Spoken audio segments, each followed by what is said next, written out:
What is up, everyone? This is Whoa! Boom.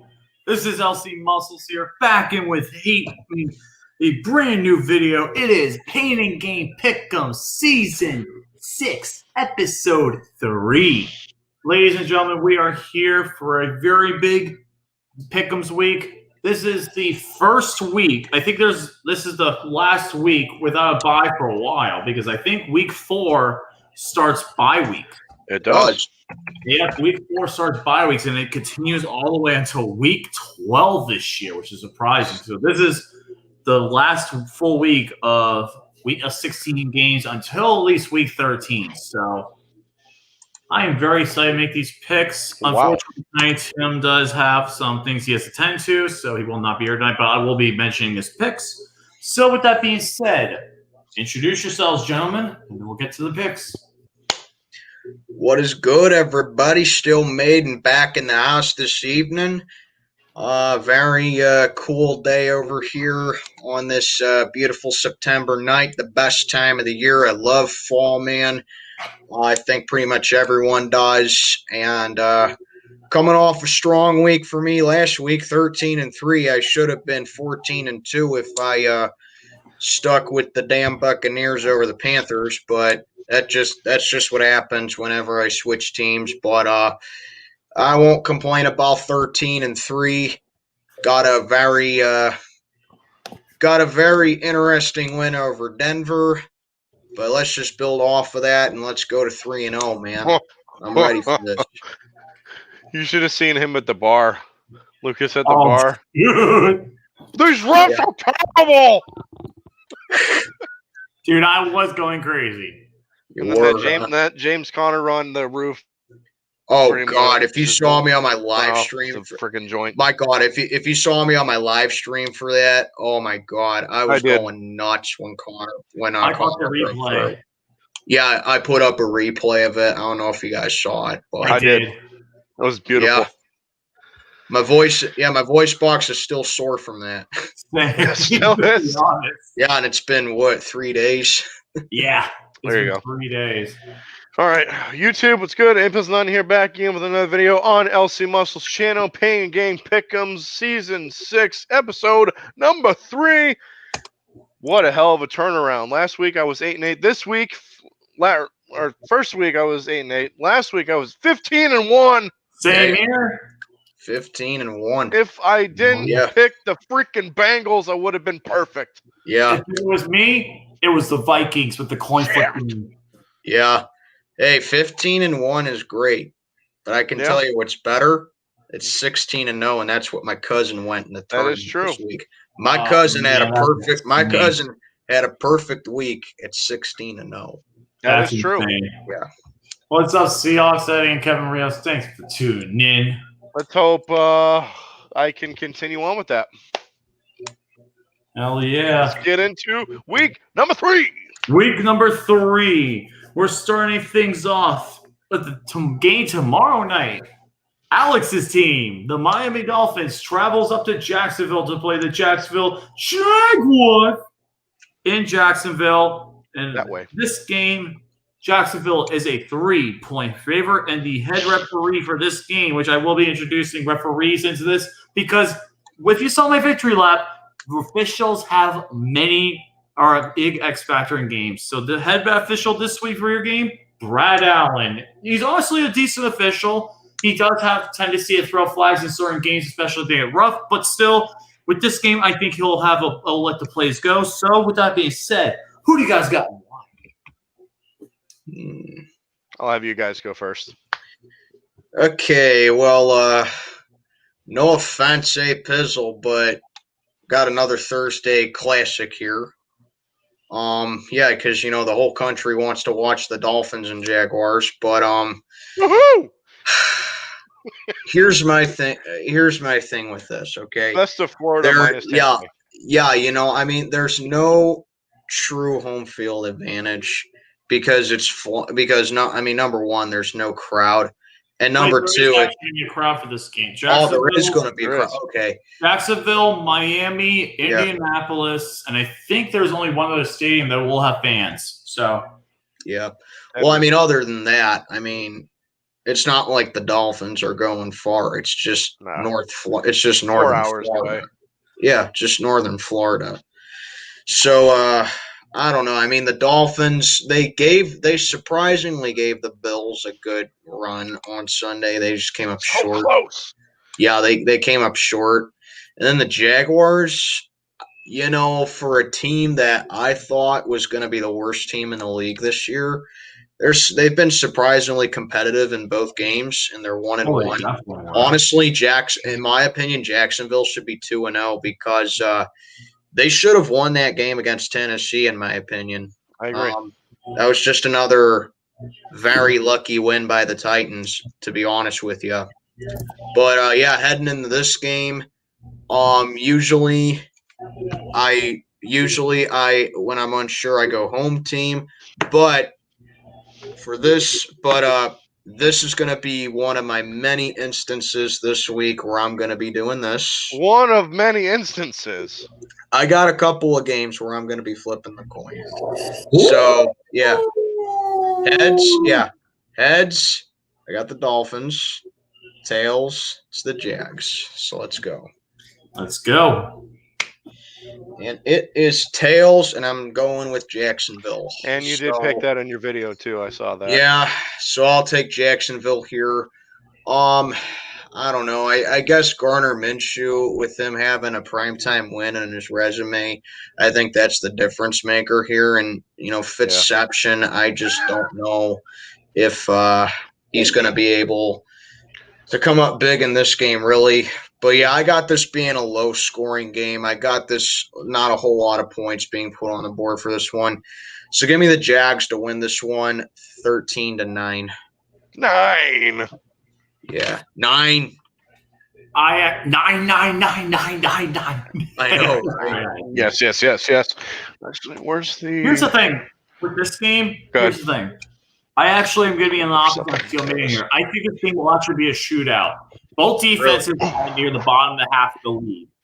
Not only that, the offenses could definitely sling the ball. The only question I do have, though, is if Devontae Parker will be at full strength for this game because it is a short week. He is. I know D.D. Westbrook probably will not play this game for the Jaguars. But the Jaguars still have some decent options in Laviska Shenault, Keenan Cole, DJ Shark. Oh, God, no. I'm sorry. I know it's a Chisel Adonis reference, but still, I can't stand that song. Go on.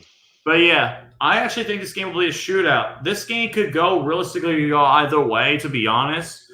I'm actually going to say, though, that the Jacksonville Jaguars just barely hold on. I'm going to say final score 34-33. Give me the Jaguars in a 34-33. I think this game's going to be a shootout. I think both defenses right now do need some work, and I think that this game will be an offensive shootout. Expect Mike Krzyzewski and expect Shenault to have big receiving games, along with James Robinson of the Jaguars to have a really strong run game. That's my thoughts. Okay.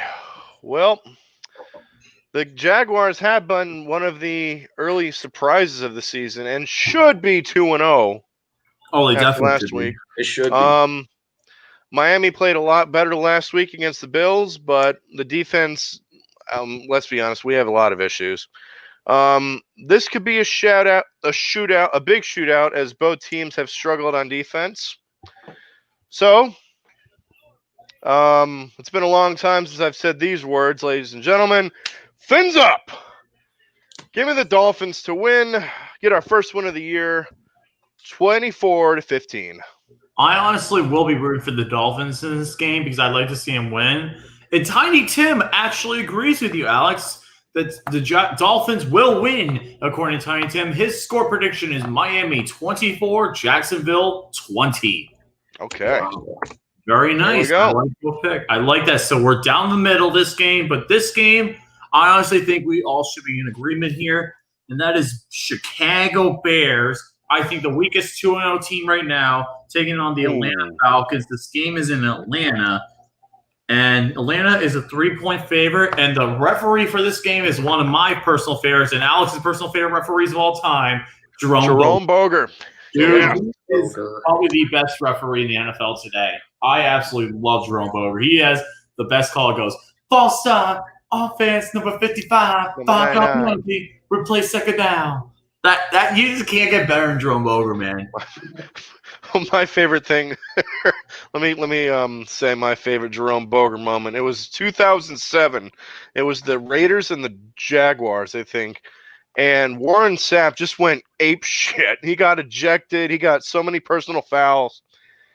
I think Jacksonville was on like so many first downs. They were on the goal line. Oh, David Garrard throws a pick. Wow. All that just for an interception. That's hilarious. Absolutely hilarious. But this game, Bears and Falcons. The Falcons, let's be honest, they're in desperation mode here after blowing the biggest lead they've had since Super Bowl. Which one? Where they faced? What the one where they faced the Patriots? 51. To fall to 0-2. The offense has been great so far, but their defense has been awful. So I think that the Bears' offense will be what the Falcons' defense needs to get their first victory. So I'm going to say the Falcons get their first victory here. So give me the Falcons to win 27-13. I'm glad I'm not the only one that thinks that way, because I actually got Atlanta winning this one as well. Because the Bears, they're 2-0, but their 2-0 record is a little bit of fake news. Okay, It's yeah, fake you news. are. Yeah, you are fake news. You know, I mean, let's be honest. If DeAndre Swift makes that catch in the end zone, Detroit wins. And then if Daniel Jones doesn't do Daniel Jones things at the goal line last week, the Giants win. So the Bears, they got very lucky in both their wins. Now they got to go up against an offense that has much more experience than those two teams. And I think that this is going to be a game where, like Abe Pizzle said, Dolphins are going to be in desperation mode. They're going to want to redeem themselves after blowing yet another historical lead and losing. So at least something in 2020 makes sense. But at the end of the day, I just think that the Bears are going to overlook that. Mitch Kissing Titties is going to have a bad game, and Chicago is going to suffer their first loss, because I can't see this team starting 3-0 with the luck that they've had. So, yeah, give me Atlanta to notch this one out. Final a 28-23. Let's make this a 3-person agreement here. I have the Atlanta Falcons absolutely exposing the hell out of that Chicago Bears defense. Mitch Trubisky is going to have an awful day in Atlanta. After that last game, they're going to come in pissed, because this is literally the game that's going to define the season. If they cannot win this game, Dan Quinn deserves to get fired. Oh, 100%. His job for at least another week. Give me the Falcons to win. Final score, 35-17. And let's go ahead and check out if Tiny Tim agrees. And he does. He will make it 4 for 4. Unanimous. Tiny agrees, and he will say the Falcons win. Final Atlanta 35, Chicago 27. Chicago. Next game on the list is actually one of my games of the week. It probably could be one of my games of the week. Buffalo Bills and the Los Angeles Rams. This game is in Buffalo, and Buffalo is a 2.5-point favorite. The referee for this game, Alex Kemp, a newer referee, but still he's not bad. Overall, though, he does need a little work in some areas, but still not a bad referee, so we'll see what happens. Who do you guys got and why? Well, Lucas, I agree with you. This is definitely going to be one of the better matchups of the week. Both teams have impressed on offense with really good quarterback play from Josh Allen of Buffalo and Jared Goff of the Rams. But the Rams are playing consecutive road games, which, let's be honest, is very tough in the NFL to do, especially without fans. So look for the Bills' defense to respond in a big way after they win a tough, hard-nosed victory. Give me the Bills to win against the Los Angeles Rams 21-18. Still me. Well, this is definitely going to be a matchup to watch this weekend. And I got to say this about both teams. They are both 2-0, obviously, but in my honest opinion, the Rams have looked better than the Bills have in their 2-0 start. Because, yeah, they won 20-17 in week 1, but they should have won that game a bare minimum of 10 points. They completely outplayed Dallas all night in that game, and it's just that, you know, they couldn't really get the ball moving in, like, the final phases. But they pretty much shut out Dallas in the second half of that game. And then last week against Philly, they just absolutely abused the hell out of the Eagles all day on Sunday last week. And at the same time, it looks like Jared Goff is really starting to respond well to the criticism that he's been taking. Rams' run game is back. Their defense is stepping up. And, you know, they're kind of just laughing at salary cap. They're just kind of laughing at, you know, cap hell right now. And they're just saying, hey, you know, we're still this good team that can make a playoff push, you know. They got the Buffalo Bills. I'm not discrediting their 2-0 start because they're 2-0 for a reason. They've looked strong on defense, and Josh Allen's turned in a pretty solid season so far. But after the way the Bills played down to Miami last week, that has to be a bit of a red card for them. Okay. I mean, I'm not saying that it's going to be panic mode up in Buffalo, but if I was a Bills fan, I'd be a little concerned about how my team played against one of the worst teams in the league. And for that reason, even though the Rams are playing back-to-back road games, the Rams really don't have that far to go. It's just one state over. But, yeah, this is a very difficult one for me to decide in this one. But I am actually going upset here. I'm taking the LA Rams to knock off because I don't think Josh Allen's going to be ready for that Rams defense. He's going to be caught off guard with it a little bit, and it's going to be a testament to see how for real the Rams are on offense in this game, seeing that Buffalo has a pretty stingy defense. So, yeah, it's going to be a hard-fought game, but I am going to roll with the upset here. Give me the LA Rams to knock off the Bills in Buffalo by a final of 20-18. Yeah. Wow. Cool. Alex, you made your pick, right? Yep, I said Bills 21-18. God, it's going to come down to me because Tiny Tim. Oh, wait, what does Tim say? Huh? What does Tiny Tim say? He said Buffalo wins 24-21. It's a very interesting game. To be honest with you, I honestly am not 100% sure I'm going to pick. There are some advantages. I know you're good, man. Yeah. The thing is, though, there's so many advantages the Bills have, especially not only being at home. The other thing is the Rams are having to travel on the road twice. They're having to travel on the road again. Two west to east coast trips in a row. That definitely is not easy for the Rams. The Bills do have a really good defense, and their offense is pretty fire. But the thing is, though, the Bills struggled a little bit against the Dolphins, especially near the end of the game. The Rams, though, they pretty much dominated Dallas for the most part. Shouldn't have let them come back, but most of the part they had Dallas' number. And in Philly, they completely whooped their ass. It wasn't even close.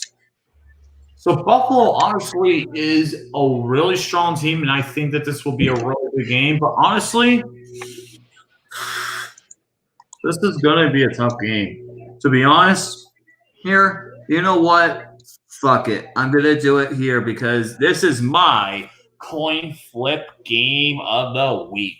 We got Bray Wyatt as the Rams, and we have the Fiend as the Buffalo Bills. We Go. Last 2 times it was on the Fiend. Who is it this time? It is Bray Wyatt. So I have the LA Rams. Oh my! This game will be very surprising, but I have the Rams barely holding on this game. Final score 27-24. Give me the Rams. Okay. What a game, though. Goodness gracious, this is going to be a great game. Now, other than the next game, though, I think What did Tiny Tim say? Tiny Tim did say Buffalo 24, LA Rams 21. Oh, so it's even. So it's even, split down the middle, just like the Falcons. We had the Falcons. We had an even. All 4 of us unanimously agreed. The Dolphins and the Jaguars and the Buffalo Rams and Bills game both split down the middle. I think the next one, though, we'll get back to normalcy, though, because this is one of my 3 teams guaranteed to lose this week. The Washington football team at the Cleveland Browns. This game is in Cleveland, and the Cleveland Browns are favored by 7 points. Not only that, another great officials on this game, Sean Hockley. If you know Sean Hockley, he's the son Ed Hockley's son. of Ed Hockley, the buffest The referee. most jacked. Dude, he was monsters. And dude, Yeah, he's a beast. Hockley's actually pretty strong too, pretty buff too. So honestly, this is gonna be an interesting game. I don't think this game will be close at all. I'm just gonna go quickly through my pick. Washington looked absolutely awful last week against the Arizona Cardinals, and I think that trend continues because they're gonna have to go back on the road again.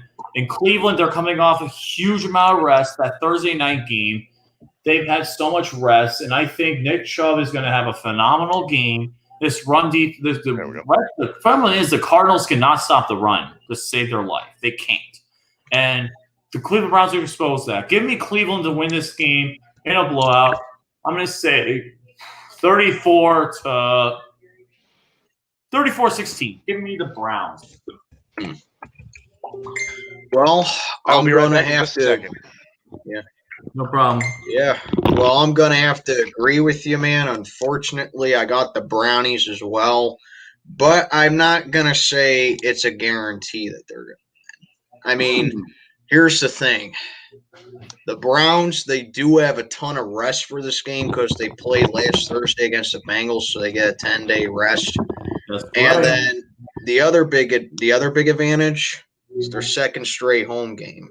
That's right. And that leads me into saying this about Washington. They're going from Arizona up to Cleveland, okay? So they're the ones that are actually doing the traveling for this game. Like I always say, when you go from one coast to another, whether it's East Coast to West Coast or West Coast to East Coast, I tend to give the advantage to the home team because you're going through 3 different time zones right there. And, I think this will be an interesting game for the Browns, really, because if there is one positive to take away from Washington, it's that their front 7 is pretty good. But I don't know. I think with Nick Chubb and company like that, that's going to cause issues for Washington's front 7. I just don't think they're going to be ready for it. And the Browns are going to be prepared for this game better than Washington will be. But I do got Washington making it a close game because, the Browns. And, So, Cleveland fans, the ones that I got to put up with, enjoy your win to go to 2-1 because you're not going to have so much of an easy one come next week. So, give me the Browns to win this one by a final of 23-17. Very nice. Alex? My turn. Coin flip. Oh, boy. Heads is the football team. Heads or tails is Browns. Who's the home team? Cleveland. Home team is the Browns. Browns. All right. Boom, boom. Oh, shit. That sucked. Where'd it go? All right, here's another coin. All right, here's another coin. There you go. Hey. Here's another one. Same thing. Heads, tails, blah blah blah. Oh my god. What? I Did can't believe I'm about to say this. I cannot believe I'm about to say this. Give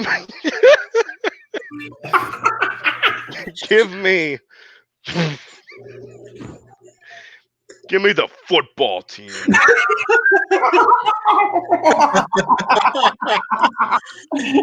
Football team. Holy shit. 10-6. Holy shit. That's Got funny. the football team. Give me the football team. The no names. The no names. Speaking of, who did Tiny Tim pick? It looks like Tiny Tim's got the Browns. 28-14. Oh, pizzle, man. Damn it. It's all right, Alex. Don't worry. If you thought what was that his- game was tough to What pick, was his score? What was Tim's score? Tim scores 28-14 Brownies. Give me the football team. The football team. Jesus Christ. That's a highlight of this stream if I've ever seen one. Yeah. So, if you thought that game was hard to predict, let's go into the next one, shall we? Tennessee Titans and Minnesota Vikings. Good God, this game screams shit all over it. The Tennessee Titans are a 2.5-point favorite. This game's at Minnesota, and the referee is Cleet Bakeman. Another good referee. Where'd that coin go? Cleet Bakeman. I know. Okay. So, yeah, something wearing on your foot is a cleat. So, yeah. Who do you guys got and why? All right. So, yeah, this is definitely another tricky game to pick here. So, the Titans, they're kind of like the Chicago Bears. They're off to a 2-0 start, but it's a very undeserved 2-0 start. I mean, they should have lost. They should easily have lost that game to Denver, but thankfully for them, the Broncos, they're inexperienced and banged up right now. Because if the Titans played, say, the Chiefs or us even or Baltimore, they would have got their asses handed to them easily because Gostowski misses 4 kicks. 4. And the Broncos can't take advantage of that. And then on top of that, Denver just playing prevent defense in garbage time when Tennessee's driving down the field and all they need is a field goal to tie the game. All right. So, yeah, Titans, they're 2-1, and they should have lost to Jacksonville last week. Oh, they definitely should have. Tennessee, they're 2-0, but it's a very soft 2-0. And then you got Minnesota. They're off to an 0-2 start. I mean, the Vikings, they are just off to as bad of a start as you can imagine. Their defense has just been getting pounded all day long so far. Kirk Cousins turning into the turnover machine that everyone knows that he is, throwing the ball in the triple and double coverage and throwing interceptions. And there's just nothing good with Minnesota right now. They're off to an 0-2 start, and I think with my season predictions, I gave this team way too much credit looking at it now. But this is a tricky game because the way Tennessee's been playing, I can't really say I can see them starting 3-0 because if the Titans win this game, I think it's going to be more so that Minnesota loses rather than Tennessee wins. So it's going to be a very undeserved 3-0 start for the Titans. But on the other hand, seeing that how Minnesota's defense has just been getting carved up all day so far, I can see Derrick Henry just having I could see Derrick Henry just sticking it down their throat all afternoon and Tannehill throwing hog wild on the Vikings. So that's why it's tricky. So that's why this is coin flip game number 2 for me. Oh. Heads. Okay, so George Washington right here is the Titans, and then the state of Georgia is the Vikings. Go Dogs. Yeah. So let's go. And it is George Washington. So I'm going with the Tennessee Titans to get a very undeserved win over the Vikings by a final of 24-17. Okay. Well, the Titans are rolling at 2-0 while the Vikings are reeling. But the Vikings can't be as bad as they have looked. I mean, no, they just can't. Even with the defense struggling, I think they will get back on track here. The Titans will lose for the first time this year. I got the Minnesota Vikings beating the Tennessee Titans by a final score very similar, close to yours, 23-17. Ow. Off by one. Off by one. Give me the Vikings. Before I get into my pick, Tiny Tim picked Tennessee 24-20. Cool. Honestly, this game was the toughest game for me to predict. Why? The fact that the Vikings absolutely need this win or their season is over. If they don't win, they're done. They cannot compete in the NFC with Green Bay at this point if they don't win this game. Let's be honest here. They can't.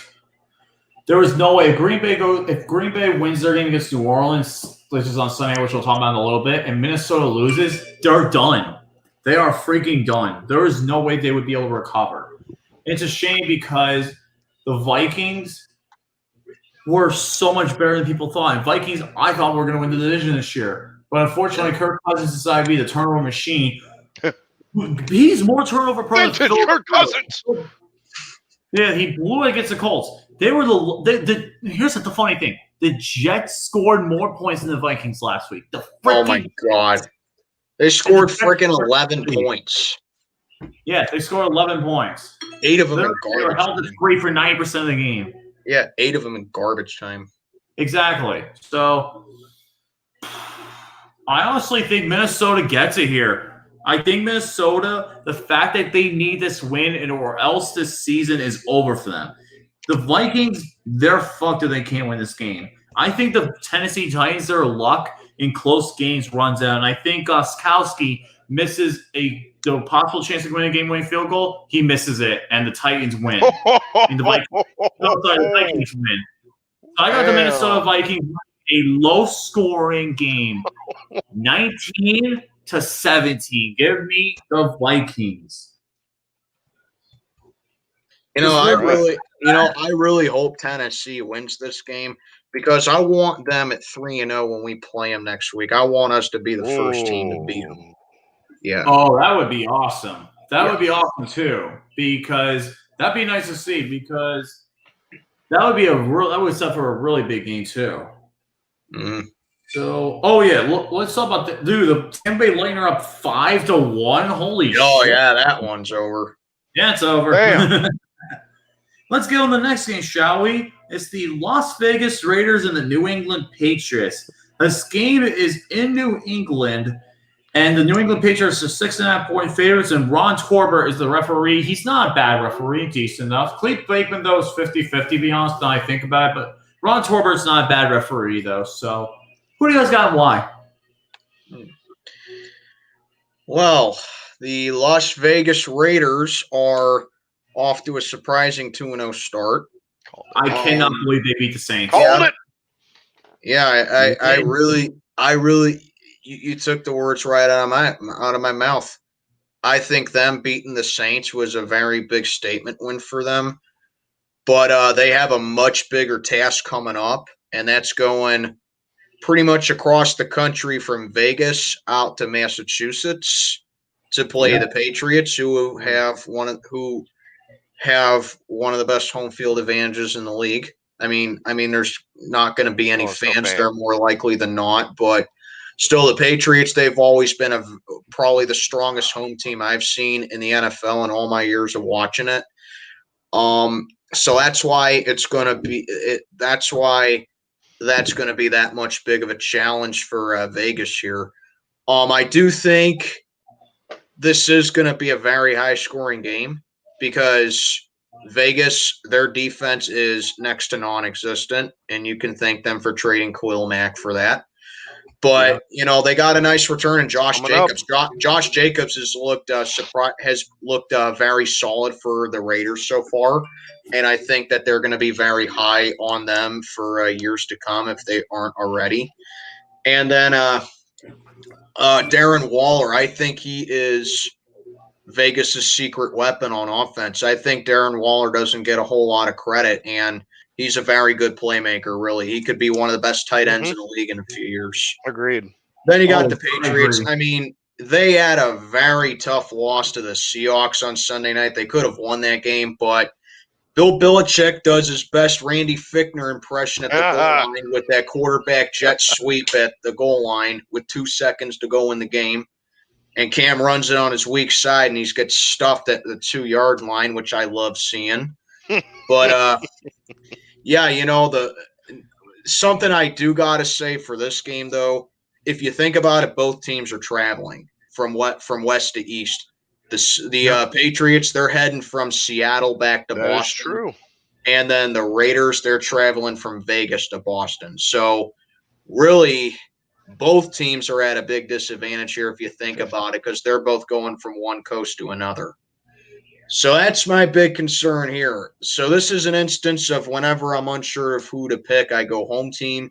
So that's what I'm going to do here. I'm going to go ahead, take the Patriots to win this one, despite them having to travel further than Vegas does, because Seattle's further than Vegas out west. But, yeah, the Patriots, I think with them just returning to their comfort at home, I think that's going to be a difference maker here. And I got them outslugging the Raiders here by a final of 30-28.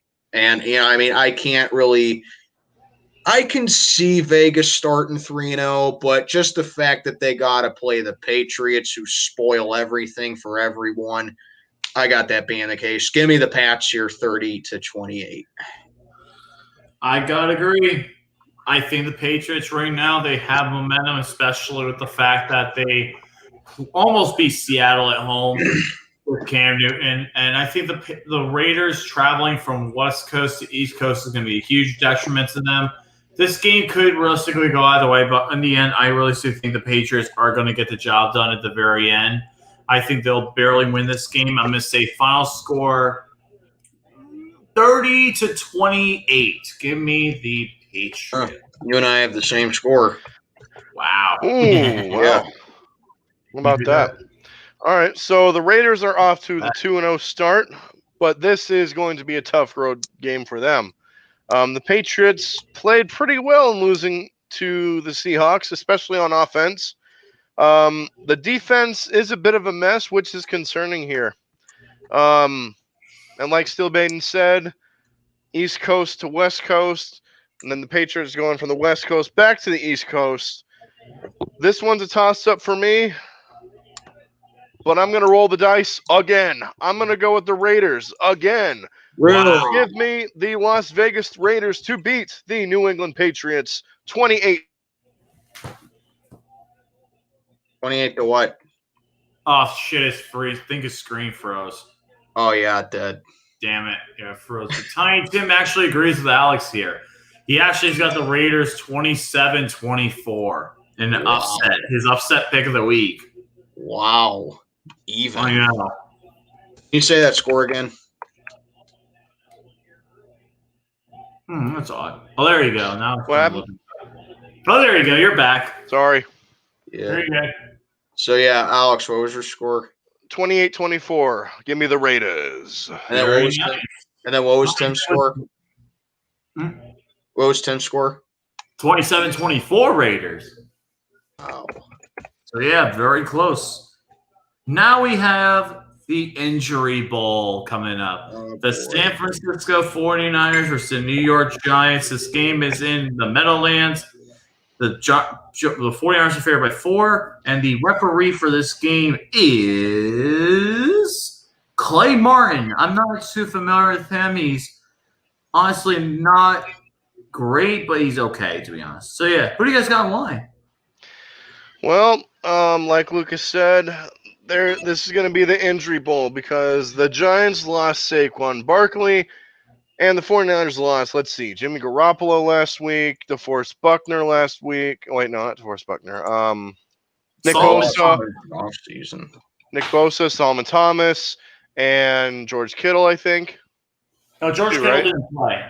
Oh, he Jimmy didn't play. Garoppolo did get hurt, though. Okay. Either way, I still think the 49ers are a much better team than the Giants, so I'm going to go with the 49ers to beat the Giants 20-18. I God am damn gonna, it, Psycho Mike has sent me another fucking photo. He sent me another fucking photo, Psycho Mike. This is funny ass reaction, dude. Holy shit. Sorry, go ahead and continue. Jesus Christ. Like, I am gonna agree with A Pizzle here. Even though the 49ers, they are injured to hell and back from that game against the Jets, and they still beat them by 18 points, no less. The 49ers, they're just a much better team than the Giants are, because the Giants, they're just abysmal, you know. I mean, they are. granted, they're young and they need time to marinate their players more, but still, the Giants, they're just a very poorly coached team and a very poorly ran organization right now. Daniel Jones, the dude always turns the ball over. You can count on him for throwing a unclutched turnover. Like, He's throwing like you know how like certain quarterbacks have that winning pedigree to them where they have clutch touchdown passes. Of course. Daniel Jones is one of the most unclutched quarterbacks I've ever seen. Granted, he's a good RPO type of quarterback, which I think can cause a little bit of trouble for San Francisco's defense, seeing that they got some pieces injured for this game. But I just don't think it's going to make that much of a difference, seeing that Saquon Barkley, rest in peace to my fantasy team, is out for the rest of the season with a torn ACL. Sucks, man. Yeah. But at least they picked up Devontae Freeman. Yeah, they did sign Devonta Freeman, but I just don't think it's going to be able to cover it for the Giants. And plus, if you really think about it, I would say the Giants have the home field advantage in this game. But if you think about it, the 49ers played the Jets last week at MetLife. The same stadium. They stay there to face the Giants, who are traveling from Chicago. So really, the 49ers have the advantage in this one at MetLife. True. And for that reason, I would say it's a blowout, but seeing all the injuries taking place, I got it being a little bit closer, but I got the 49ers winning by double digits. Give me the Niners to win this one 24-14. All right. I will agree with everyone here. The Giants, unfortunately, losing Saquon Barkley means their season is done. Yep. Hasta la vista, hasta luego. It's over. There's no way to compete this year, and their season is pretty much wrapped up. Already eliminated from the 2020 NFL playoffs. Giants are going to lose this game, let's be honest. I think they'll get a few wins, but right now, that's not happening. Give me the 49ers to win this game. Final score, 28-10. And Tiny Tim has 38-20 as his pick. Who's going to be starting this game for San Francisco? So I know Jimmy G got injured. Nick Mullins will start. Oh, Nick Mullins. He lit up the Raiders on Thursday night a couple years ago. That's right. Still on the roster. Nick Mullins. Oh, God, this game. EDP's worst nightmare game.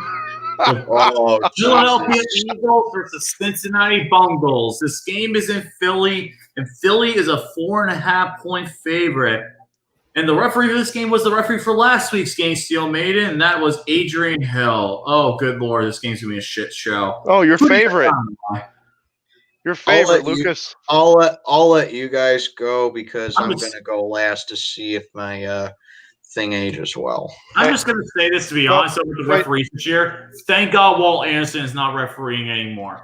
His last year was his last year in the league. Thank fucking God. He sucked. Yep. Moving on. Let me say this. I think EDP brought it up in his video last week that the Bengals haven't lost to the Eagles since Christmas Eve of the year 2000. Jesus Christ. It's been 20 years since they beat them. Wow. Well, I think that changes this weekend. I got the Eagles 31-23 over the Bengals. Simply put. Gotta agree. EDP, he may not have faith in the Eagles anymore, but I still have faith in them. They will get their first win of the season. Joe Burrow will make things close. I'm going to say this will be a shootout. Final score, 31-27. Give me the Eagles to fly, Eagles fly all the way home. To victory. Okay, so this game, if you would have said at the beginning of the year this is going to be a matchup of two 0-2 teams, I would have looked at you like you're nuts. So the Bengals, they're coming off a loss to the Browns, but I will say this, the Bengals have looked competitive in both their losses. Joe Burrow, he is playing well to start the year, but I still think he has a mountain ahead of him because one day, if the Bengals don't fix up this godforsaken O-line that they have, they're going to get that kid killed. Very no offensive line. I don't sugarcoat shit. I tell it like it is. Joe Burrow's going to get killed one day behind this O-line if they don't fix it up. Just like that other number 1 overall pick they had. Oh, Carson Palmer. That's right. And like a certain other quarterback who's affiliated with the franchise that will be playing this week, known as David Carr, who got sacked who got sacked 64 times? He got sacked 75 times in 02? 64? 74. Yeah, it was something crazy, I know that. But yeah, point is Bengals need an O-line desperately. Their run game is pretty hit and miss right now, in my opinion, and they just need some more weapons for Joe Burrow. But really, the Bengals, they've looked competitive in both their losses so far. As for the Eagles, they're 0-2, and they look like one of the worst teams in the league right now. They blew a 17-0 lead against Washington, of all teams, and lost by 10. And then they got absolutely killed last week by the Rams at home. So, yeah, Carson Wentz, he's turning the ball over a lot. Their O-line is supposed to be one of the best in the game, and it's just been getting torched so far. Their run game isn't doing anything. Big play Slay has been ghost so far for Philly. On the other hand, I can't really see Doug Peterson starting 0-3 because I still think Doug E.P. is a good coach. But – man, the Eagles, they just don't look good right now. So normally I would go ahead and take the home team here, but I'm going upset. I'm taking the Cincinnati Bengals to shock the world, going to Philly and beat the Eagles. Because I think Joe Burrow, I think Joe Burrow, this is going to be the game where Joe Burrow defines himself in the early phases of his career. Taking advantage of a pretty banged-up Eagle team right now, and I think he's going to form chemistry early on. I just don't think Philly's going to be ready for this game. They're not going to have any answer on both sides of the ball, in my honest opinion. And seeing that the Bengals, they have just had their way with the Eagles since 2000. I mean, the Eagles were one of the best teams in 2004. The Bengals still beat them. Yep. They tied in 2008. They beat them in 2012, and then they whooped their ass the last time they played. So the Bengals, it's like a reverse opposite. They can beat one side of the state of Pennsylvania, but they can't beat the other side. They can't. So, yeah, I got that being the case again. This is my upset of the week. Bengals over the Eagles, 24-21. Holy shit. Yep. Interesting. Before I get into my pick, Tiny Tim did also pick the Eagles 30-21. Or the Philadelphia Chickens, as he calls them. That's right, the Philadelphia Chickens. Oh, I love that nickname. That's also really funny. Yeah. EDP.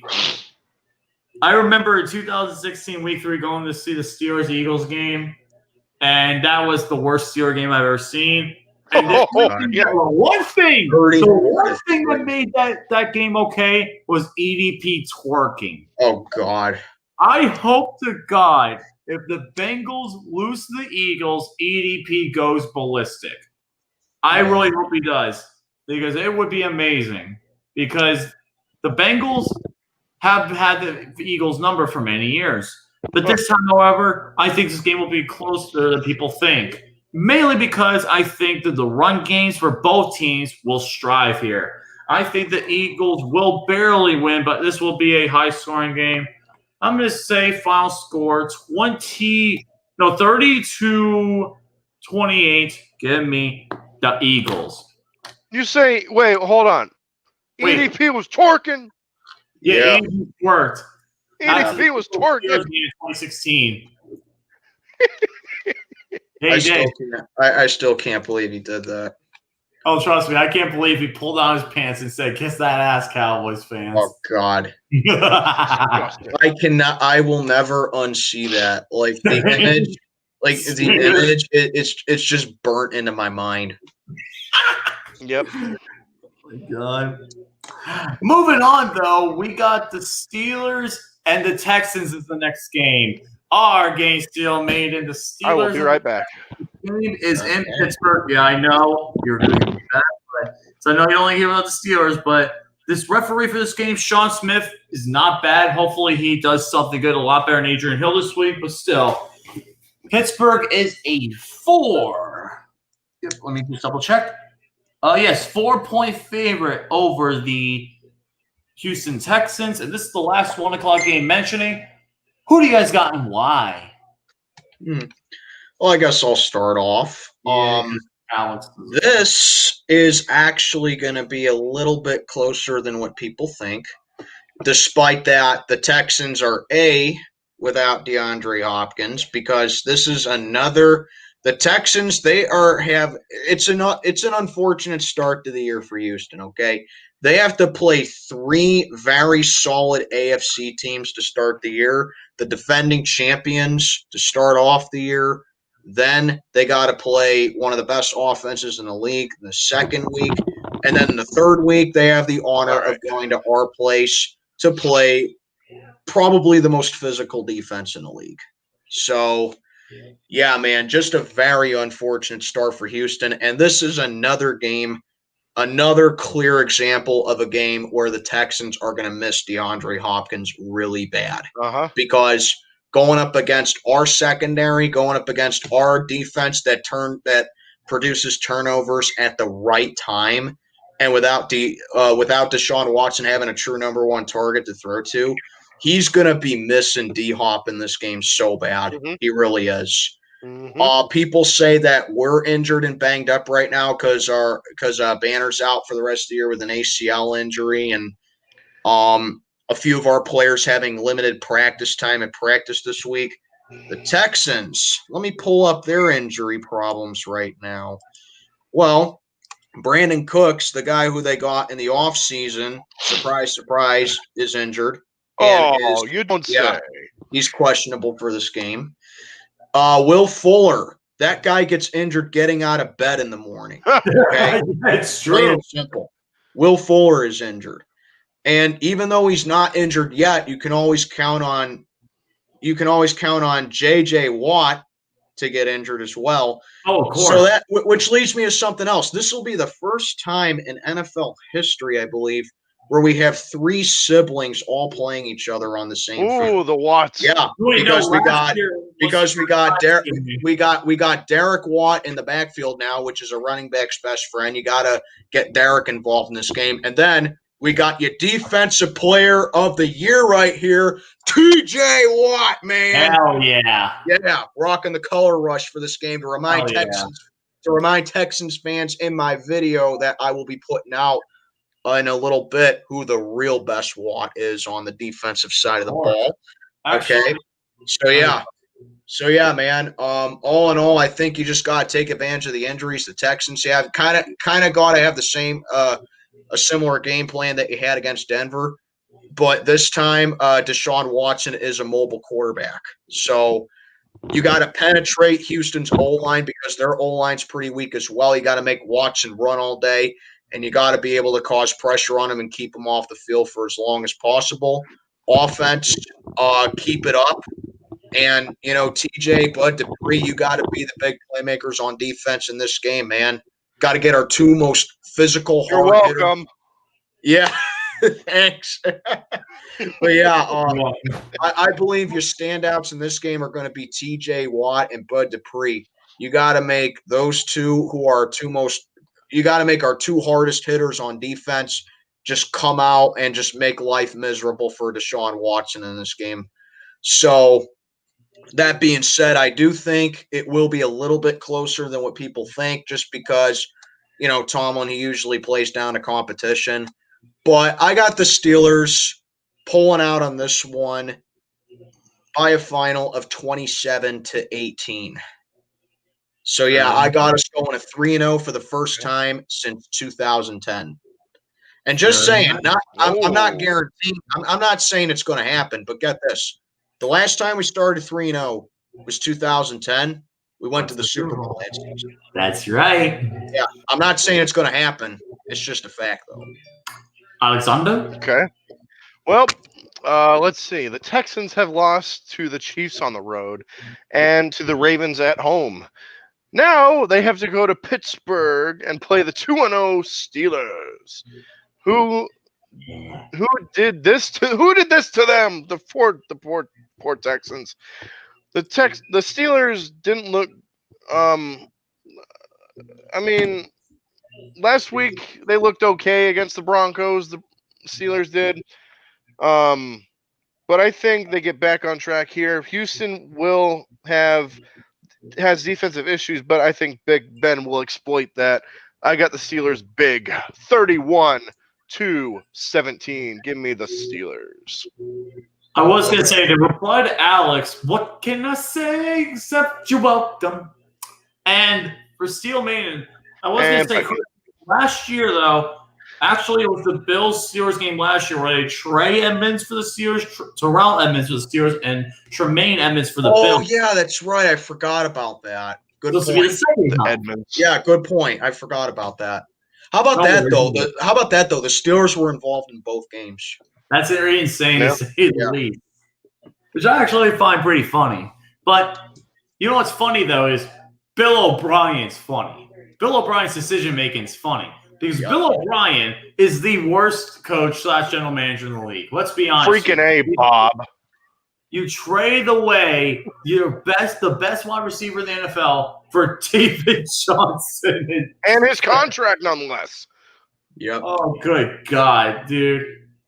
Like, I seriously am concerned. I'm sorry for Texans fans. That's why one of this Texans fans probably not on YouTube anymore because of how bad they are. Number one. Number two, the Texans right now are absolute trash. They cannot stop any pass rusher getting run. They allowed 4 sacks last week to the Ravens.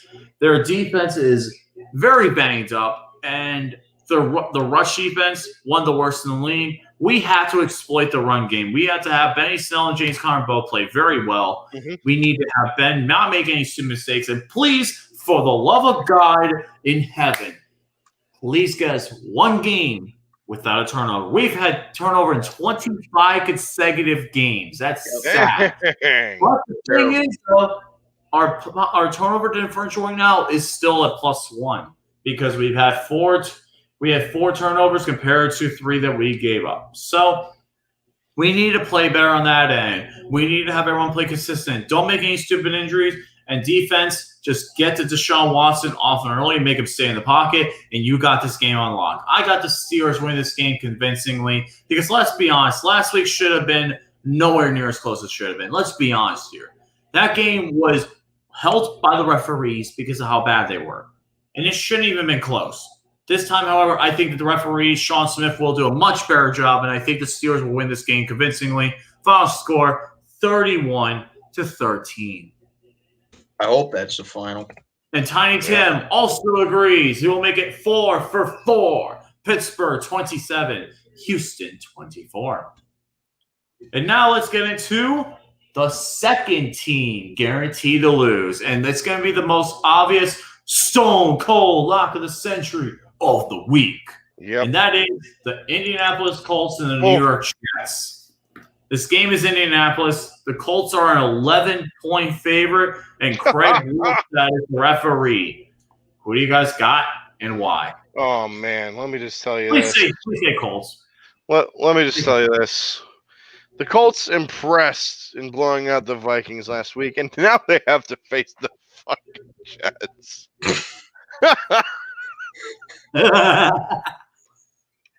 Oh man. Well, let's be honest. The Colts still haven't looked great on offense, but this should not matter at all. The Jets lack everything. Like Johnster 11 said in the chat, they might go 0-16. They could. They I could. really hope they do. The Jets are terrible. Colts big. 28-7. Before you get into your pick, Steel Maiden, I'm going to let you go last because Tiny Tim did say 31-14 lock of the week. I'm doing it again. My lock of the century of the week as well. I'm doing it again, though. Wait, what was Tim's score? This was 31-14. Okay. And I'm doing it again, Steel Maiden. I'm doing it again. 73-0. Give me the Colts. Oh, there you go. 73-zip. Until the Jets put more than 13 points on the board, they're not going to be much of anything. 73? I have to. Well, this is just for the pick'em tournament. Oh, for the points. Yeah. This is why I'm doing it. If I were to be realistically honest, I would say 52-7, but I want to do the 73 because I need the points. I need the points. All right.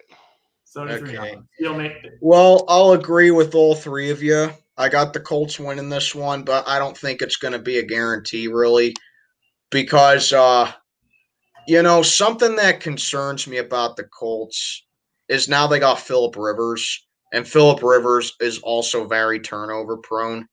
So I think the Colts will maybe get one turnover in this game.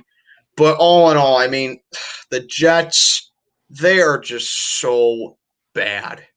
They got no pass rush at all. Nope. Le'Veon Bell is on IR. Their offensive line is like made of tinfoil. And man, Sam Darnold, you can always count on him to throw interceptions. So I guess that outweighs Phillip Rivers. So, and I think Indy's young defense is going to take advantage of that. So, yeah, I got the Colts going to 2-1, but I got it being a little bit close just because the Colts, they kind of have this problem that we do. The Colts are another team that tends to play down to competition as well. That's something I've noticed in recent years. Mm-hmm. So I got the Colts winning, but I got it being a little bit closer than you think. Give me Indy to win 21-14. Very nice. Very nice. All right. So this is my third and final guaranteed team lose team, and it's going to be the one that's unfortunately featuring one sad team and one upstart team. The Carolina Panthers and the Los Angeles Chargers. This game is in Los Angeles in the SoFi Stadium. The Chargers are a 6.5-point favorite. The referee for this game, even though I don't think it'll better be Tony Cornette. Not a bad choice for a referee. Pretty good stuff, though. He's had some inconsistencies, but still pretty good referee. But the thing is, though, Christian McCaffrey will be out for the next 4 to 6 weeks. I said 3. Come on, let's be honest here. I heard 3. Yeah. Something else I forgot to mention about the Colts and Jets before I go ahead with my pick. In my pick'em tournament, okay, I keep track of how many picks each team has by everybody. You want to know how many picks the Jets have so far? 2. They only have 1 pick so far. 1! Yeah, they only have 1 pick so far. The 49ers were unanimous against them last week. And then in week 1, they were outmatched 71-1 by the Bills. 1! So, yeah. I hope to God Indianapolis is unanimous for this week. It'd just be so funny to see the Jets just having 1 pick against 200-something picks against. It's amazing, and I love it. Just for the rest of the year. Pick. Just for the rest of the year, just have that and 1. And 1. Oh my God. But yeah, moving on to this game, though, we got the Panthers and the Chargers.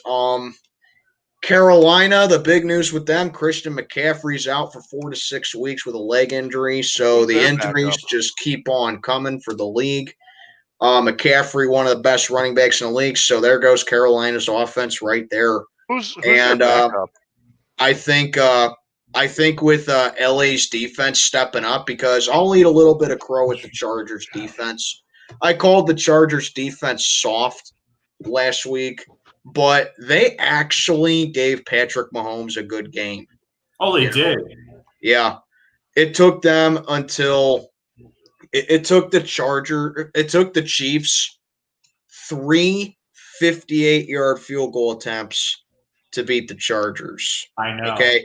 So, yeah, LA's defense, I'll give it credit. It's playing a lot better than I thought it'd be. And I think with them not having to go up Christian McCaffrey in this game, that's going to be a big advantage for them. So I'm going to go ahead and, something else, Justin Herbert filling in for Tyrod Taylor. He looked okay. I mean, he didn't look great. I mean, he looked like, a rookie, but I thought Justin Herbert did pretty well for the Chargers, and I think he's going to kind of repeat the performance that he had last week. So, yeah, give me LA to win this game. I don't think it'll be a blowout, but I do think the Chargers win by double digits here. Give me LA to win 21-7. I will say before you get into your pick, Alex, who the backup for Christian McCaffrey is Mike Davis. He's a veteran running back. He was on San Francisco and Seattle before coming to Carolina. So that is your backup. Okay. Cool. I will say this, though. How fucking stupid are the doctors who run the Charge organization? Wow. They literally gave a how do you puncture freaking retarded? How do you puncture your lung on accident? This guy needs to get fired. That's a loss. That's a lawsuit waiting to happen. Oh, of course. Yeah. That's gonna be ugly real quick. Goes without saying. So Chargers actually did a nice job against Patrick Mahomes last week. So look for much of that let me try that again. So look for much of the same against Teddy Bridgewater here. I honestly think it is going to be Justin Herbert starting, and I think this one is going to be pretty nasty. Give me the Chargers to win 31-20. And I will agree with everyone, but first, Tiny Tim has his pick. Chargers 30, Panthers 24. The only thing I think the Panthers can realistically keep in this game is Robbie Anderson. Hopefully he has a decent game, but otherwise, Panthers are screwed. They're fucked. And the Chargers, 100%. will get his first win as a rookie. Give him to be the final score here. 28-20 is my final score. 28-20. Give me the Chargers. Okay. Now we get into Next game on the list we have. Actually, thanks for doing that, because I actually was going to get into that. The so-called on the list. Fox game of the week.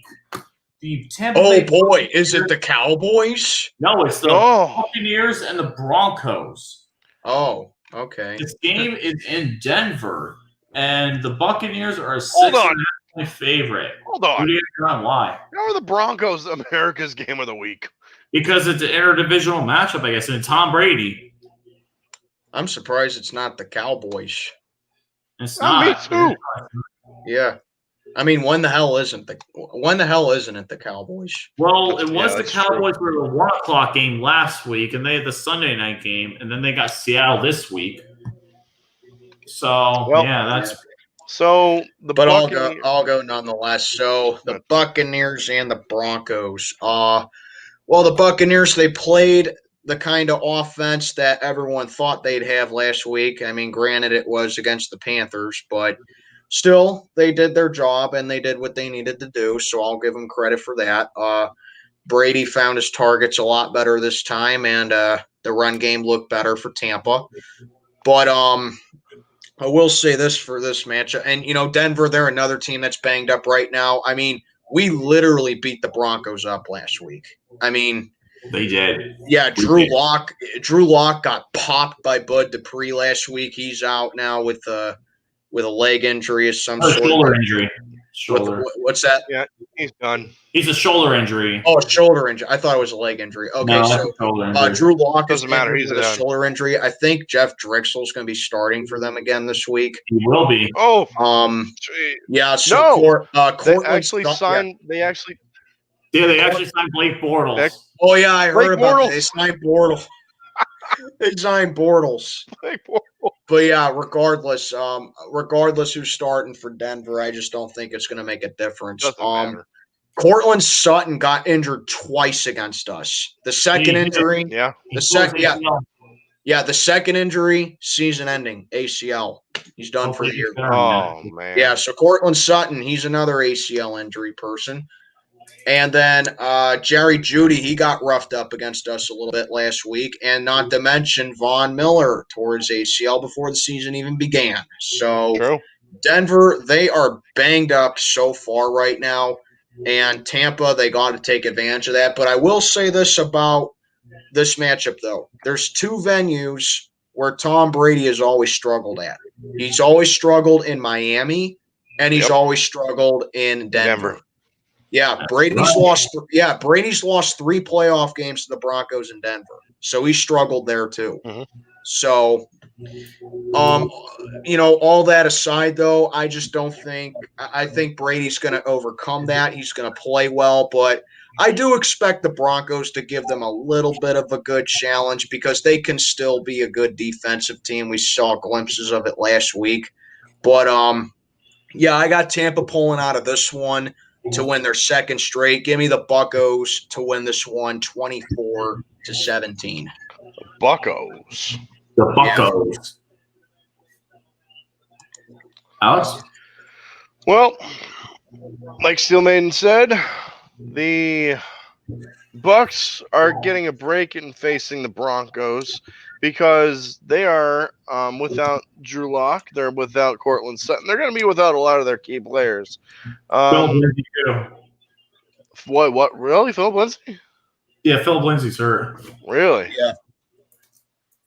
All right. Well, Tampa was better on offense last week, and I think that will carry over here. Look for Tom Brady and company to have a big day. So give me the Tampa Bay Gronkaneers to win 28-16. And I forgot to mention this. The Buccaneers were a 6.5-point favorite. And guess who the referees for this game? This guy is a new referee. He's brand new. His name is Land Clark. Land Clark. Like, what kind of name is that? I have no idea. Is that one of their former replacement refs?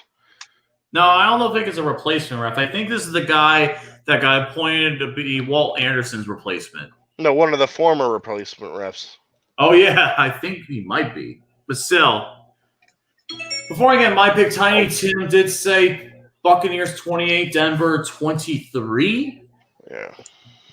And I will agree as well with everyone here. The Buccaneers are just the better team right now. They're healthier. The Broncos are injury-prone to hell, and this game is going to be ugly fast.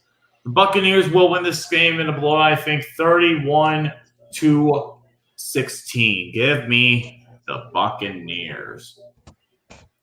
Okay.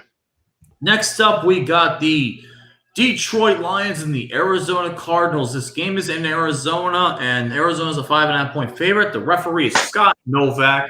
An interesting referee, though. We'll see how he does this week. He didn't do too bad last week. Who do you guys got in line?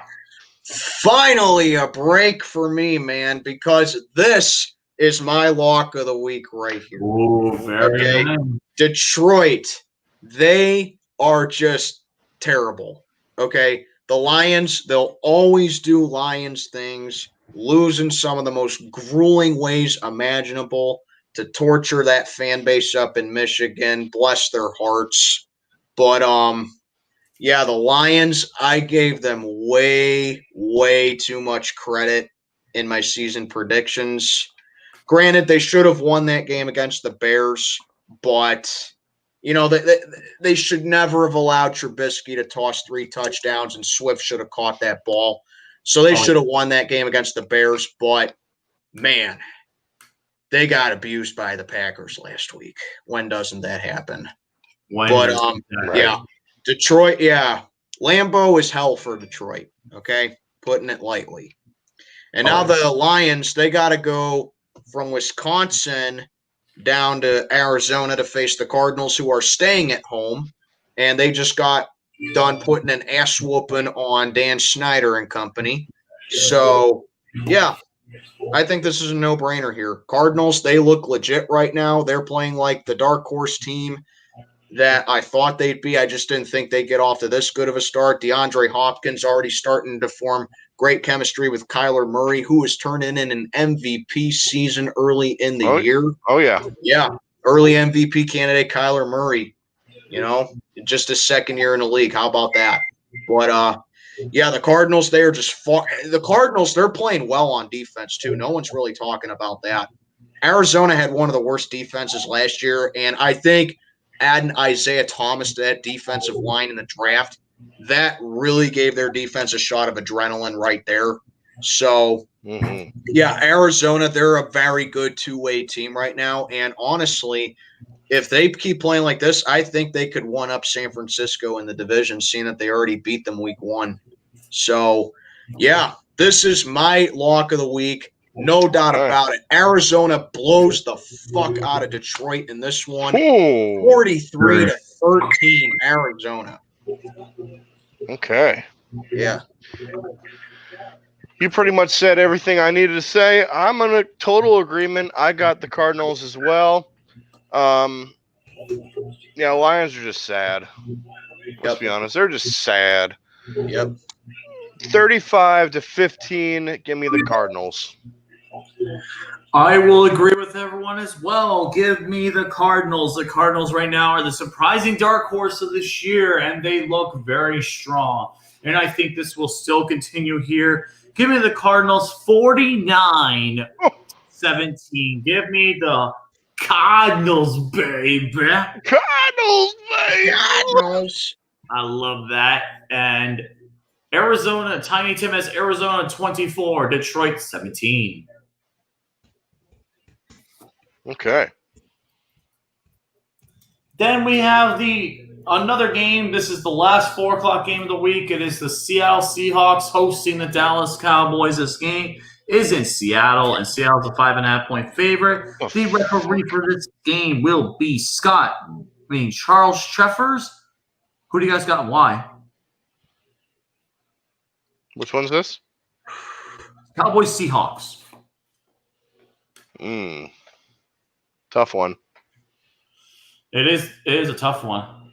Well, this is tough indeed. For one thing, the Cowboys are going from home up to Seattle, so that's always a daunting task right there, having to play the Seahawks at home. The Seahawks, they're another fantastic home team, even though that there is probably not going to be any fans there. But the Cowboys, I'll say this about them. As thrilling of a comeback as they had against the Falcons, okay, they are not going to get away with that against the Seahawks. No. Okay.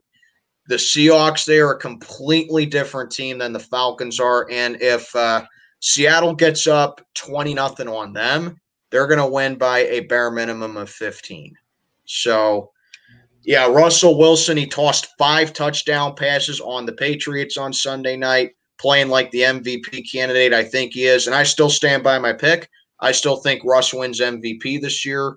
He has just really elevated his game over the past couple of years, and just carrying that Seahawks team on his back is just really making all the difference in the world for the Seahawks. I mean, they're not a juggernaut on defense, in my opinion, but Jamal Adams really helping out that defense. So the Seahawks, they're a strong team. I still think they come away win the NFC West this year.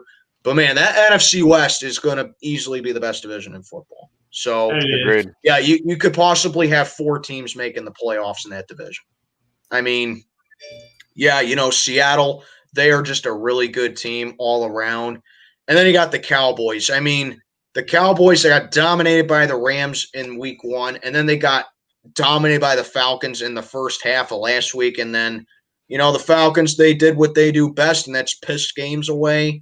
So I just don't think Dallas is going to get lucky 2 weeks in a row. I got the Seahawks winning this one 31-21.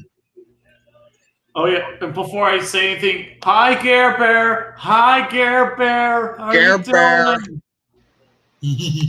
I had to. Love you, Gary. He's awesome. He's a Bills fan. I know this will be a big game this week for him. The Bills and Rams going to be a very big game. Alex? Right. So the Cowboys rallied to salvage the early part of their season last week by beating the Falcons in one of the craziest games I've seen in a long time. Especially live at the bar when we saw it, Lucas. That was nuts. It's like they're gonna recover this on kick. How long does it take? Oh my god! How long does it take to recover the kick? You know, legend has it. The Falcons are still looking at that onside. They're still looking to find that kick. Yeah. Dak Prescott was great last week and faces a Seattle team that lacks talent on defense, while Russell Wilson has been lighting it up. So he will in this game too. So watch the scoreboard go absolutely crazy, just like last week. Seattle wins in a shootout, 37-34. Give me the Seahawks. I agree. Once again, this game is going to be one of the better games of the week, and this game will be a very high-scoring, very close game. It's going to be the toughest game for me to pick, to be honest, because I could see either team winning this one. Seattle almost let New England win, and Dallas, they should not have won last week, but they did. They came back all the way from 39-24 down. I actually got the Seahawks here. I think the Seahawks just get enough done just to get everything through. Give me the Seahawks to win this game. Final score 35-31. Okay.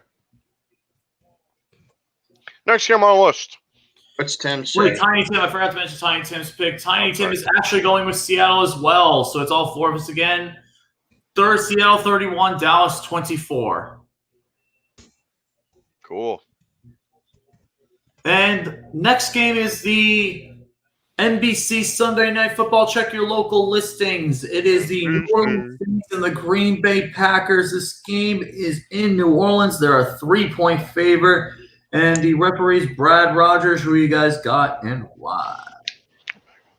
This is actually my game of the week right here. I know everyone's saying the Monday night game is going to be the game of the week, but I think this game one-ups it a little bit because – you know, it's Aaron Rodgers who is extremely pissed off that they drafted a quarterback and he's playing, you know, great to start the year. And Aaron Jones, he is a complete game changer for the Packers. So the Packers, they are just coming in with a ton of momentum.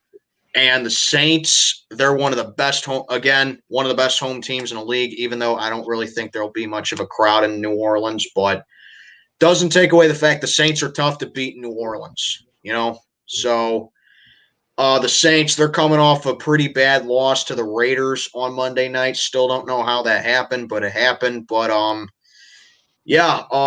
really don't see the Saints losing 2 in a row in this one. Granted, they did play very poor against Las Vegas. But, you know, with the Saints returning home, I think that's a big confidence booster for them. And the Packers, you know, they're having to travel from home to New Orleans. I mean, it kind of cancels out. Both teams are traveling at the end of the day. The Saints are going from Vegas to New Orleans, and the Packers are going from Green Bay to New Orleans. So it kind of cancels out the whole traveling thing, you know. But something I have always noticed about Aaron Rodgers for the most part of his career, he has never done well on the road against winning teams or against, you know, the elite teams. He really hasn't because he has a losing record against the Seahawks. I don't think he's ever beaten the Seahawks in Seattle with Russell Wilson. I don't think we all know the 49ers have had their number when the 49ers were a strong team. He only played the Steelers once in Pittsburgh. That was in 2009, and we beat them. when Big Ben had that wild 500-yard passing game on them. Mhm. And then Mike Wallace had the game winner in the final seconds of the game. Mike But, Wallace. Yeah, you get the point. Aaron Rodgers, he never really shows up against elite teams on the road. So, yeah, I kind of wanted to pick Green Bay for this one, but I don't see the Saints losing 2 in a row. They usually get off to a slow start, and then like in week 3, they really pick it up and play very well for the rest of the year. So, yeah, give me the – and plus, it's Sean Payton over Matt LaFleur. Sean Payton's a way better head coach. So despite the Saints probably not having Michael Thomas again, I got the Saints prevailing in this one in an absolute shootout, 45-41 Saints. Oh, my. Yeah. All right. So Saints are coming off a bad loss against the Raiders on Monday night, and now they must be ready for Aaron Rodgers and that Green Bay explosive offense. New Orleans defense was terrible against the Raiders, but they are usually better when they play at home in the Superdome. The question is whether Drew Brees can still drive that football. If he can't, it's going to be a long season. I think he can, but I think he gets outscored by Rodgers here. I think the Packers take it in a tight one. Give me the Packers to win 31-28. Go, Pack, go. Tiny Tim has New Orleans 30, Green Bay 27. Wow, very close game. Honestly, this game really took me a really long time to figure out. But honestly, though, the Packers, they played good, but the problem is, though, they played the NFC North teams. They really haven't played like a top-tier team, to be honest. Like the Vikings this year have been terrible, and the Lions are terrible too. But this is going to be their real first test of the year, and the Saints are going to be upset after that loss to the freaking Raiders. Let's be honest here. They're going to be upset, and I really think that the Packers, I think, will be getting a loss this week. I think the Saints right now are just a little bit better. I think their offense can be trusted more. The Packers, I'm 50-50, to be honest. I would trust them. But this game will be very close. I say Will Lutz will kick the game-winning field goal. Final score, 38-35. Okay. And last but not least, we got the Monday Night Football game. This is the game of the week. One of the biggest games of the week. The Kansas City Chiefs and the Baltimore Ravens. This game is in Baltimore. Baltimore is a 3.5-point favorite, and the referee is John Hussey. Really good, underrated referee. Who do you guys got and why? Well, we got the Chiefs, who have won 11 straight games in the regular season. Is that right? Yeah, that is actually 11 straight games combined, counting their playoff run. And then you got the Baltimore tuberculosis birds, who have won 14 straight regular season games. Yep, they are. And something else for this game, Patrick Mahomes has never lost in the month of September. He's 9-0. No, he's 9-0 in the month of September. Yep. That's so right.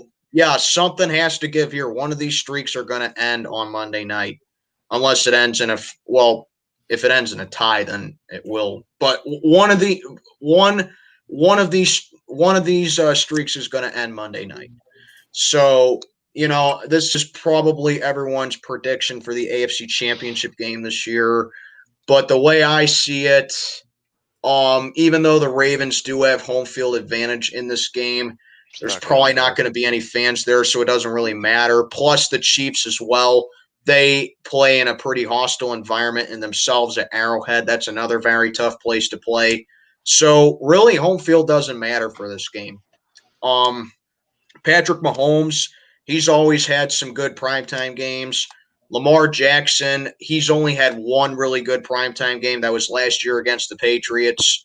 But, the difference is while New England's defense got exposed against the Ravens last year, Kansas City, their defense is kind of similar, because they can't stop the rush, which puts them at a huge disadvantage for this game because the Ravens have a rush-first offense. So, in my honest opinion, the Ravens have the advantage. when it comes to, you know, offense versus defense. But like I said, and like me and Lucas were saying last year in the playoffs for the Ravens, the way you beat the Ravens is that you make Lamar Jackson throw the football. If you can make Lamar throw the football a decent amount of times, your chances of beating the Ravens skyrocket. It's the equivalent of playing Tom Brady man to man. Okay, so and the Chiefs, they have that offense that can do that because Patrick Mahomes, being the very solid quarterback that he is, I'm not going to call him great just yet, but he's very solid right now, coming off a Super Bowl MVP season, and Lamar Jackson coming off an MVP season. So there is going to be a lot of points scored in this game. I'm just saying it right now. But at the end of the night, Kansas City, they just have a more complete offense than the Ravens do, while Baltimore is a little one-dimensional offensively. But their defense, I think, can hang in there with Patrick Mahomes and the Chiefs' offense and give him a challenge. But if Patrick Mahomes can do anything, it's just make any defense look irrelevant. You know, he's done that his whole career so far. So, yeah, this is one hell of a matchup. It's going to be one of the best games of the season, in my honest opinion. It's probably going to be in the top 5 of best games of the season when it's all said and done.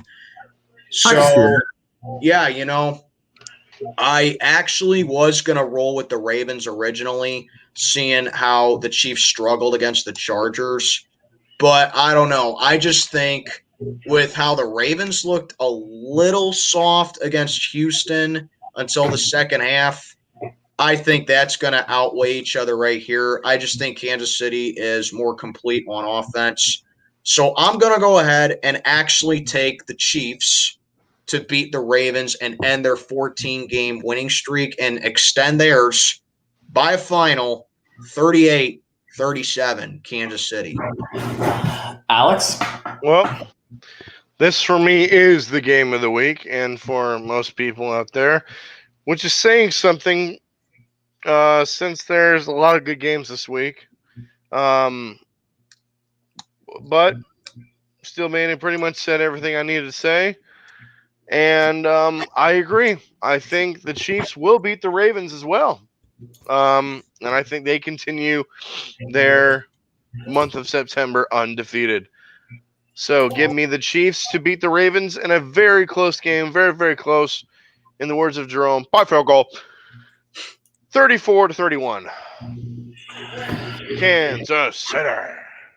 Jeez, man. This is going to come to me because Tiny Tim also has the Baltimore Ravens.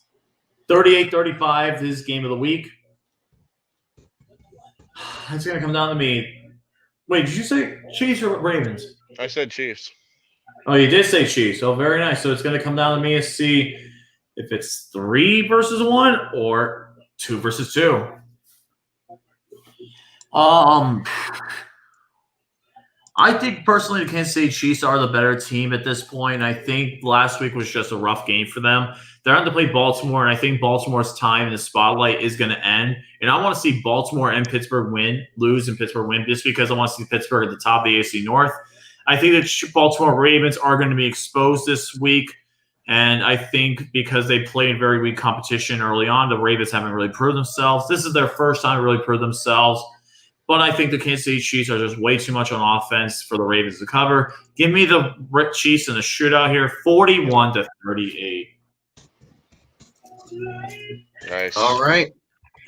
All right. Well, Lucas, thank you so much for having me on once again. I'm going to go ahead record my hate week, and that should be out sometime tomorrow. So, yeah, this is Still Made checking on out for the night, and guys, have a good one. Let's go Steelers. Let's get the 3-0, baby.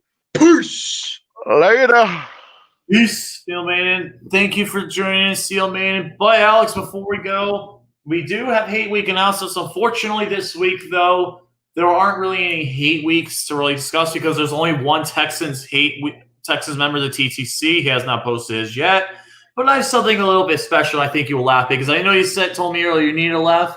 I got something that'll make you laugh. Yeah. This is from D1 Chosen, a very big Miami Dolphins TTC member. He made one of the funniest of all time. Like, this is a remix from Ray Shrumman's song. It is absolutely hilarious. So let me go ahead and I'll pull this up. Okay. Just watch and see because this is just beyond funny. Oh my goodness, you will love this. So here we go from D1 Chosen 973. He's a big Dolphins fan. This is one of my favorite songs right now. So The Power featuring the okay.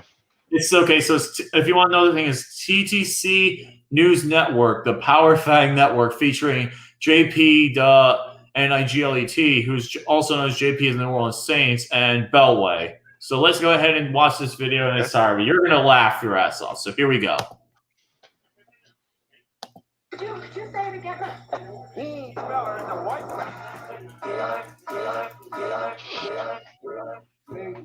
Because of you. You know you taking it up their ass by a motherfucking dick with veins in it. So strap-ons. Made respect you a little more than you took a strap-on. Is that D1 Chosen right there? No, that's JP of the New Orleans Saints. D1 Chosen is just a video editor. Oh, gotcha. Okay. So he's a video editor, and that's JP of the New Orleans Saints. Did you just understand that first part? Because he says it again. Just listen to this very closely. It's like food. Made respect you a little more than you took a strap-on. You taking real dicks. And look at them. They both look the exact.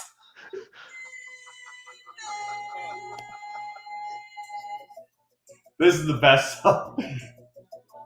But I will fucking like that. No, I can be a woman and y'all will be attracted to this. No, trust me. It gets better. I am the bomb. Manny's calling dikes up, saying one get fucked. Bring the strap on so she can put it in his butt, and I don't care what he says. It's a bad for life. Grab the sex toy.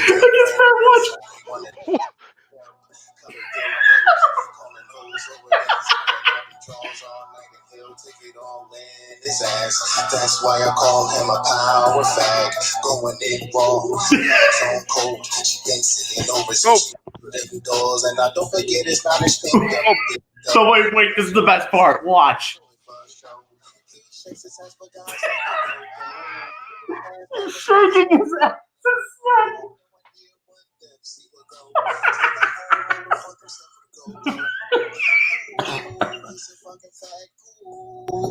He jumped in very fast, cool.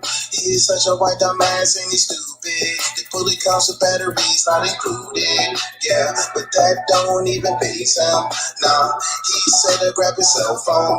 Yeah, put the pull on top and start to grind. They don't vibrate. And he's calling dice. Saying he want to get fucked. Bring the strap on so she can put it in his butt. And I don't care what he says. He's a fag for life. Grab a sex toy, decorated inside. He want a nut strapped up. Colored dildos. Calling hoes over. Then he's coming up. That part. They look exactly the same. Oh, here we go.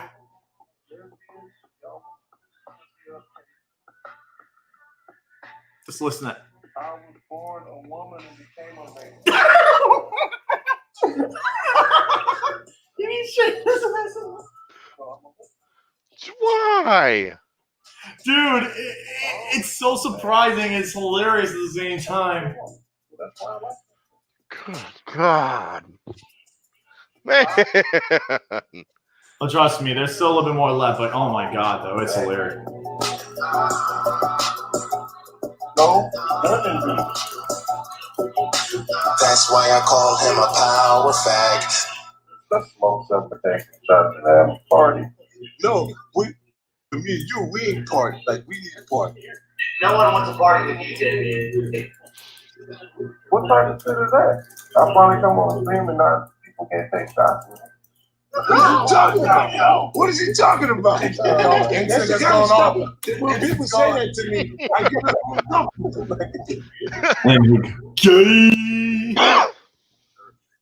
Let me fast forward because the last part of it is actually pretty funny. Hold on, here we go. Here we go. This is the best one. This is amazing. Watch this. There you go. It's official. TTC Outlaws. JP of the New Orleans Saints and I are going to be joining forces to form the TTC Outlaws. Here we go. Chocolate rain. Yeah, he looks like the chocolate rain guy. Chocolate rain. Chocolate rain. He breathes like Chocolate rain. All this stuff is because of the Oh, it's we're gonna piss off a lot of snowflakes, and we're gonna be seeing a lot of hypocrisy. All right. So that's the video, though. That's the chocolate video. rain. What'd you think Wow, of that that? was eye-opening. You laughed, didn't you? Yeah, I did. Yeah, that was wow. I find it mind-bending.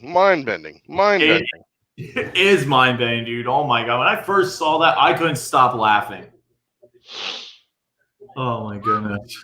But yeah, I think that's about does it. Anything? You have any other things you want to say before we go ahead and close out the video? Can't believe I picked the football team. You picked the football team. Cannot believe I picked the football team. Good Lord, man. I am so surprised. But still, once again, thank you everyone for tuning in tonight. I am going to get some rest tomorrow. I got to Same. upload the new video, upload the new TTC Hate Hey, Week. week. Doing that tomorrow. And with that being said, Alex, any final words before we go? Thank you once again for having me on. I'll see you No next problem. week. Till Oh, yeah. then, peace out, baby. And that, my friends, is common sense. Yes.